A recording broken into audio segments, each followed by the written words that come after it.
The killing of the Romanov family was one of the most tragic episodes in Russian history.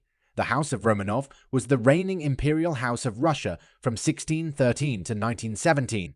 They achieved prominence after Anastasia Romanovna married Ivan the Terrible, the first crowned Tsar of all Russia. When Nicholas was forced to abdicate at the beginning of the revolution, England was allied with Russia against Germany in the First World War, which explains much of its interest in preserving the Tsar's life. But things were complicated. Once it became clear Nicholas would not be returning to the throne, the British government had to think about keeping good relations with the new Bolshevik regime. Plus, in England, the king was unpopular and may have faced the threat of his own forced abdication if he was seen as being too welcoming to the Romanovs, especially given Nicholas's wife, Alexandra, was German, so the offer of rescue was retracted.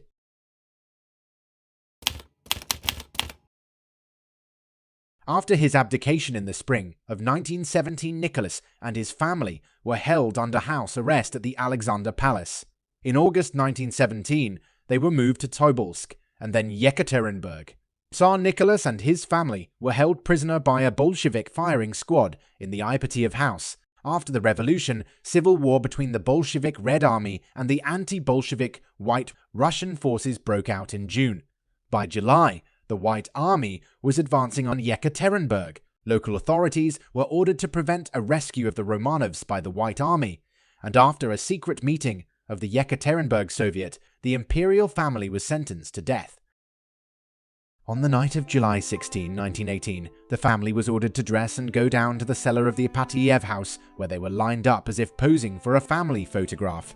Then, the entire Romanov family was executed by firing squad and bayoneted to death by Bolshevik troops.